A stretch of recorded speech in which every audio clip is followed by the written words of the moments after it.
Everything is going according to plan. We only need 4 more Dragon Balls till we can capture Shenron. We've got our 1 star. Check that out. We've got our 4 star. This is Goku's grandpa. And then we've got our 3-star ball. We just need 4 more Dragon Balls till we can summon Shenron himself. Welcome back to another Chryssalanius anime review, guys. Today we are talking about, obviously, Dragon Ball. Specifically, Dragon Ball Z, because that is the one most people know. So let me know down in the comments if what you think about Dragon Ball. Now let's get straight into it. Dragon Ball, one of my favorite shows. It is definitely one of those anime that, it's missing a little something for sure, but it triggers that nostalgia in all of us. If you grew up watching Dragon Ball late night on Toonami, it was likely one of the first animes you were introduced to. Either that or Naruto or some of those like big series that were premiered on Adult Swim or Toonami in the early Cartoon Network days. Dragon Ball has been with me from the very beginning, guys. Alright? I love Dragon Ball. You can see behind my Pokemon Snap poster, we've got Super Saiyan 2 Teen Gohan. We got Super Saiyan Adult Gohan. We got the Metallic Mystic Gohan. And then we got glow-in-the-dark Chase Kale over here. So Dragon Ball is where I'm at. And I'm willing to admit it does have its faults. It does have some plot holes. But let's talk about what it is and why I enjoy it so much. So Dragon Ball Z is the continuation of Akira Toriyama's Dragon Ball franchise. I believe Dragon Ball Z actually came first. And there's a prequel called just Dragon Ball where Goku is a kid and you kind of see how he gets to where he is in the beginning of Dragon Ball Z. And then Dragon Ball Z, it really feels like it's kind of the story of Gohan. You know, you see him from the time he's a kid until the time he's an adult. And his involvement with everybody. So we come back in Dragon Ball Z where the gang's back together, reunited on Master Roshi's island, Kame House. And we get introduced to Gohan, who's at this time 4 years old, wearing a Dragon Ball on his hat. And it's around this time that they kind of introduce what is basically going to be the main point of Dragon Ball Z, which is the fact that Goku is actually an alien, a Super Saiyan. Well, he doesn't know he's a Super Saiyan, but his brother comes to Earth, tells him the truth about his lineage, and kidnaps his son. So, gotta love that. Raditz, MVP. And it's just great overall. I think a lot of the characters have really good arcs. It does become a little bit of a Vegeta and Goku show, and I want to see some of the other characters get their moment, you know? Gohan, he's my favorite character. Although I'm disappointed with his development. It does seem like Dragon Ball is geared towards you following in Gohan's footsteps, kind of learning from his dad, training to get as strong as the top guys, and just trying to save the world, basically. That's what they're doing all the time and collecting the Dragon Balls. And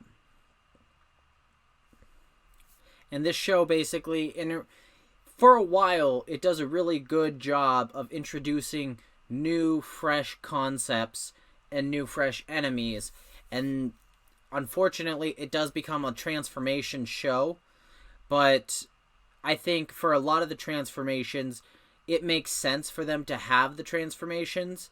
The Super Saiyan transformation is based on, like, emotional release. Extreme emotion. So when you're extremely angry, when you're extremely at peace, which is like a more advanced version of it, I guess.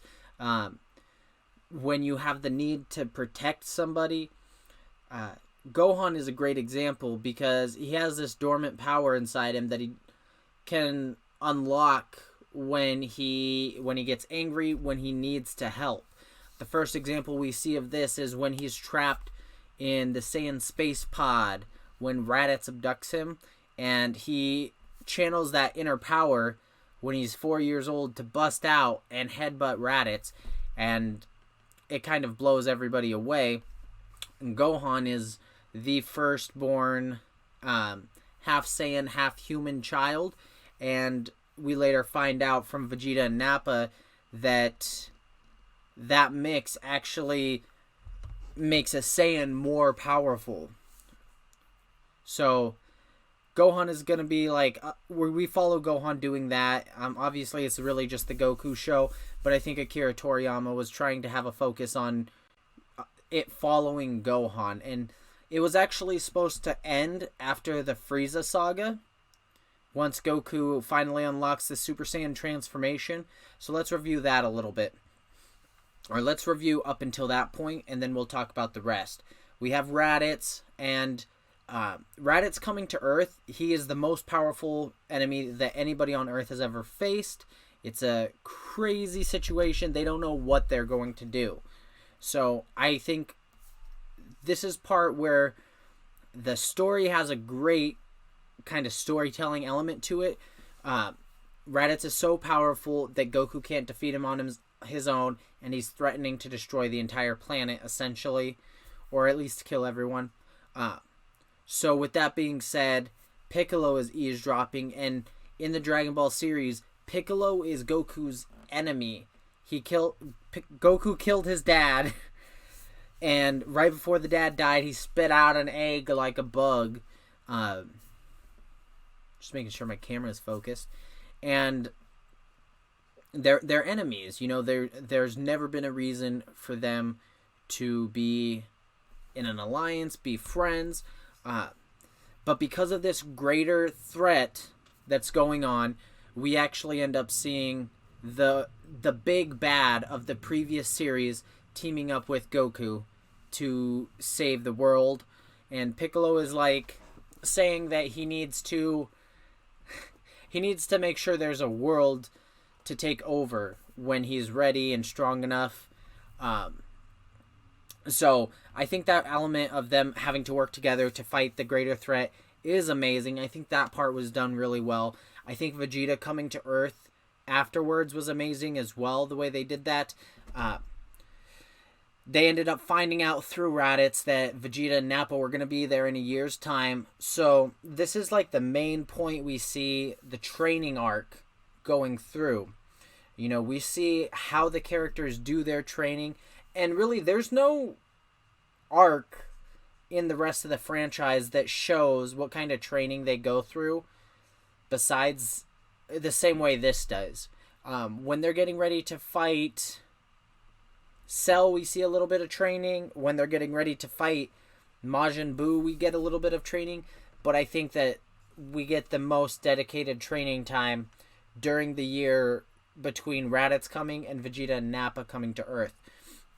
And you really get a feel for how hard the characters want what they're doing. And this is a great training period also, because it's before the powers got all thrown off. You know, at this point in time, everybody's kind of close to where Goku's strength is.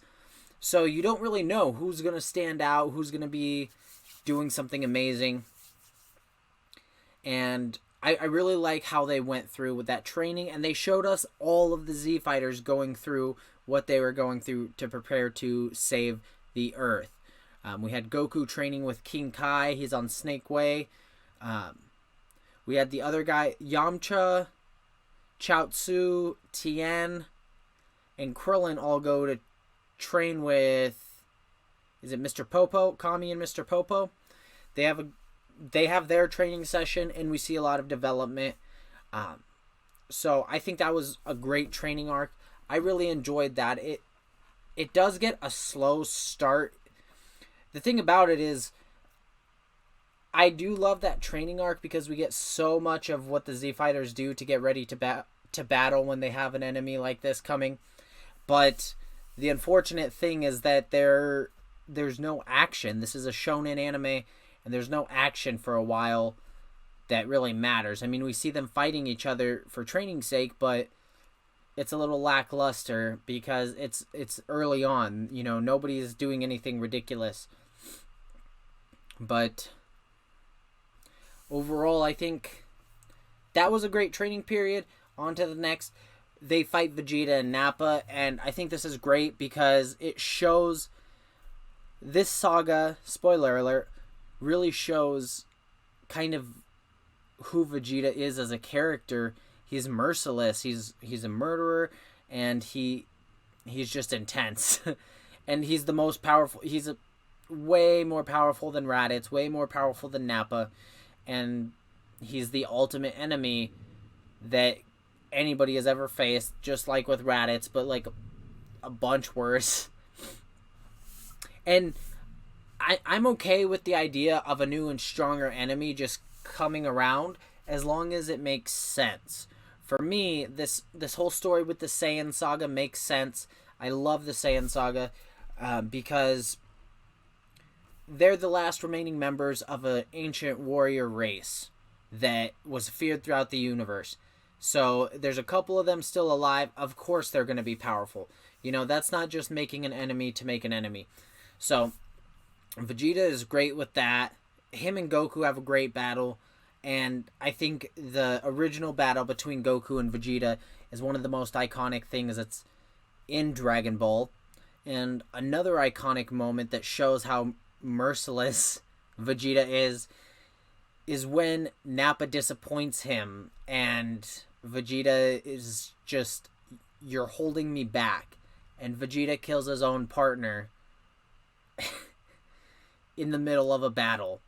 So to me that was crazy because I would think if you're part of a dying race, even if you hated that person, you probably wouldn't, kill them. And Vegeta's the Prince of Saiyans. He's the son of the King of Saiyans. So it makes sense for him to be this big, bad, powerful guy.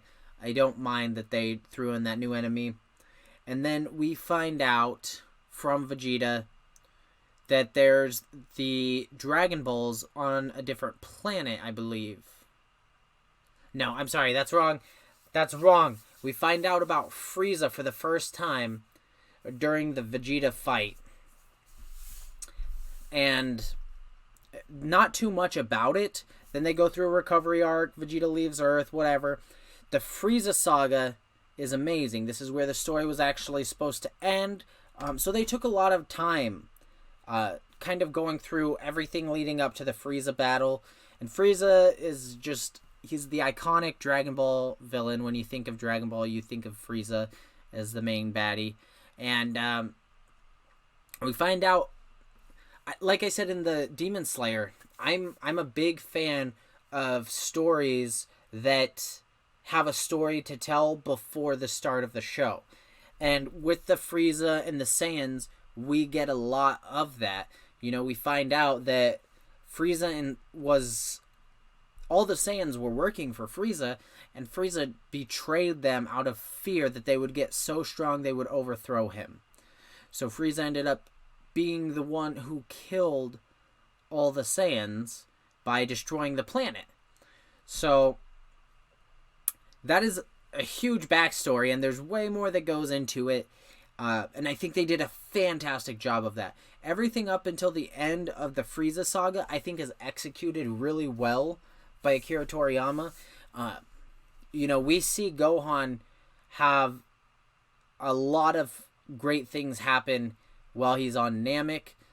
Him and Krillin go to Namek and wait for Goku because they are going to find all the Dragon Balls because their earthly Dragon Balls have disappeared. And I don't want to give a spoiler or anything, but go check out the show if you want to see, because it's really good. But anyway, Gohan and Krillin are on Namek, and Krillin and Gohan both have their potential pulled out by Great Guru Guy, big pickled Namekian boy. And Gohan gets way more powerful. Gohan eventually gets defeated somehow and recovers either through the rejuvenation tank in Frieza's spaceship or through a Sensu Bean. But every time a Saiyan, I think it's called a Z skill, every time a Saiyan recovers from the brink of death, they come back stronger. And I think this is a great thing to include, especially in a shonen anime, because every time one of them gets defeated or takes an L, they automatically get stronger, basically, or they have the opportunity to anyway. And Gohan experiences a little bit of this. He obviously doesn't match up to his father at this stage in time, but Gohan kicks some butt in Namek. He also gets his butt kicked a lot.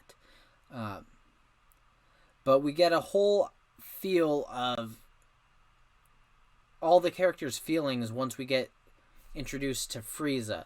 You know, I was talking about how Vegeta was merciless and is willing to kill his own comrade, but Frieza is like a whole nother level. Frieza is pure evil with no goals except to just do whatever he wants. Even Vegeta's scared of him, and during this saga, we actually get a little bit of an emotional kind of story that we, like an emotional connection we start feeling with Vegeta and the Saiyans. We understand, we learn why he is the way he is. Vegeta tells Goku that Frieza's the one who destroyed the rest of the Saiyans, Goku's father, Goku's mother, Vegeta's parents, everybody. And Goku respects Vegeta and his will to fight, his will to grow stronger, and his great Saiyan pride. So during this time, eventually, spoiler alert, Vegeta gets killed by Frieza, and we see Goku have an emotional moment where he really kind of accepts who he is as a Saiyan and fights Frieza to restore peace and get revenge, basically, for the name of the Saiyans and for everybody that he's hurt in the current day or since the Saiyans have passed or been destroyed. And I think that's a great, like I said, everything up until the Frieza saga, there's not much to complain about. You know, sure, we wish we could have some bigger blasts, some sooner transformations, but with the idea that the show would end with the Frieza saga, the story was supposed to end with Goku becoming the Super Saiyan legend, the legendary warrior, and using that power to defeat the evil Emperor Frieza, which ends up happening, and I really like how that plays out.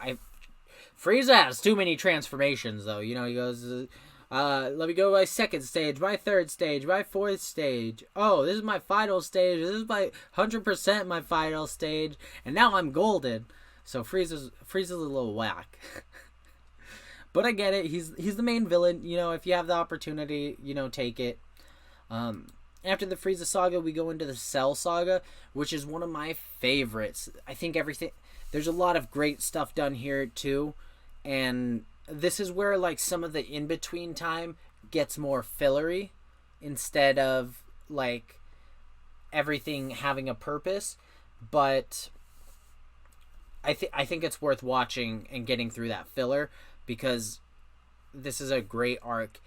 We find out, I think the storytelling here ends up being really good because this is an enemy from the past as well, but not just some random past. This is an enemy from Goku's past. So Android Saga is like a mini saga right before the Cell saga, and we find out that Dr. Gero, which is a member of the Red Ribbon Army who Goku single-handedly takes down in Dragon Ball. Anyway, Dr. Gero is a member of that army. He's a scientist, and he's one of the smartest scientists in the world, we find out from Bulma. He creates evil robotic machines with literally unlimited power. So I don't know how that happens. I think I wish we had that that'd be pretty cool. But anyway, these guys are crazy powerful, and they're unique characters. This is a brand new. This isn't anything that's been copied from before or anything. So we get unique villains, and I really like the androids. I don't think that they're making a villain up out of nowhere just because. I think this whole storyline is really good, and we even get the Future Trunks arc, which I think is amazing. We get Future Trunks coming back in time to warn the Z Fighters that a greater threat is coming, and they need to train to be ready for it. And we find out how powerful these guys really are when we get a look at Trunks' timeline, and everybody's dead. And the world is basically destroyed. I mean, it's existing, but what kind of world would that be? Anyway, the Android Saga was really good. I really enjoyed that. I guess Android 17 and 18, their actual names are Lapis and Lazuli, which, that's awesome. Minecraft has Lapis Lazuli, but it was in reference to their eyes, and that's a cool fact I liked. This is my dog, Honeycomb. He's out looking for Dragon Balls right now, so I don't know why he's here, because it doesn't look like he has one. But a lot of stuff went into building these characters, and I really think Dragon Ball Z had one of the greatest storylines. It had some of the least... I don't know. I just think a lot of it was really innovative for it and creative. And everything kind of followed the world that was built. I think the world building could be more like in Naruto. We get kind of like an idea of what everyone's up to. We start understanding other villages. We get unique characters from all over, even if we don't see them very often. But that is one thing I'll say about Dragon Ball is they focus on a main group of characters, and sure, they introduce a couple new ones, but every time we get introduced to new characters, it's because they're sticking around, basically. So there's no real sense of anybody mattering outside of our Z Fighters and a few mentionable names. So that's one thing you could definitely see. And their transformations, there's always a new transformation for somebody. Sometimes it makes sense, sometimes it doesn't.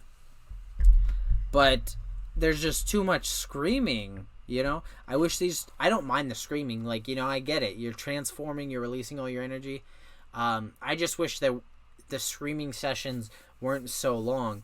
Like, when Goku turns Super Saiyan 3 at the end, he's screaming for... I think 10 minutes. Like, actually 10 minutes. And it's just showing him screaming and different parts of the world being affected by him screaming as he makes his transformation. So, I understand why that can get overwhelming for people who have never watched Dragon Ball. If you're somebody who grew up with Dragon Ball, this is nothing. You can easily watch it. It's really a nostalgic show, and the people who like it or people who grew up with it. And, there's other shows that kind of go with the same feel that Dragon Ball has. It's one of the first great shonen that made it big in America. And it's just got its faults, for sure. But I love Dragon Ball Z. I love the transformations. I think they could have been executed better, maybe. And for Dragon Ball Z, I really did like Goku as a character. I think he addressed things well. He was always like a dumb character. He never went to school. He was never educated or anything like that. He was just trained by masters of martial arts, and that's just all he did and knew. So, but in Dragon Ball Z, it didn't feel like it was such an overwhelmingly clowny personality.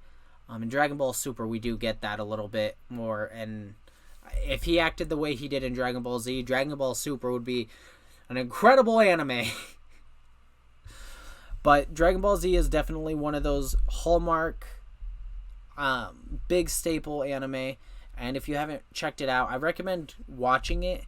and going in with the understanding that it was made a while ago, and that some of the things it does were kind of staples in anime, and a lot of them still are. But if you can look past like some of the cringe that's in Dragon Ball Z, it's a great series.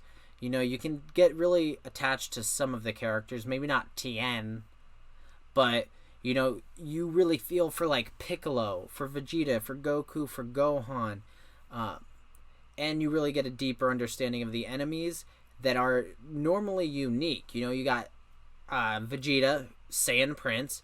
You got Frieza, who was an evil galactic emperor. You've got this powerful android bug thing that is made up of the DNA of all the strongest fighters in the galaxy, or in the planet, I guess. And then you have a sealed away ancient Majin beast that has been feared all over the world for years. And I think all the villains have a unique story in Dragon Ball Z. I mean, in Dragon Ball Super, things start getting a little like all the backstories kind of feel a lot more similar to a certain degree. But in Dragon Ball Z, if you're just watching that, you really feel like you're getting a completely different part of the same story, and it works well together. So Dragon Ball Z, 10 out of 10. I'd recommend it. Maybe it's not 10 out of 10, but I'm saying it's 10 out of 10 because like I said, it's a nostalgia anime. It's one of those ones you grow up with and you love forever. So that's where I'm at with it. I'm going to go out and look for the rest of these Dragon Balls.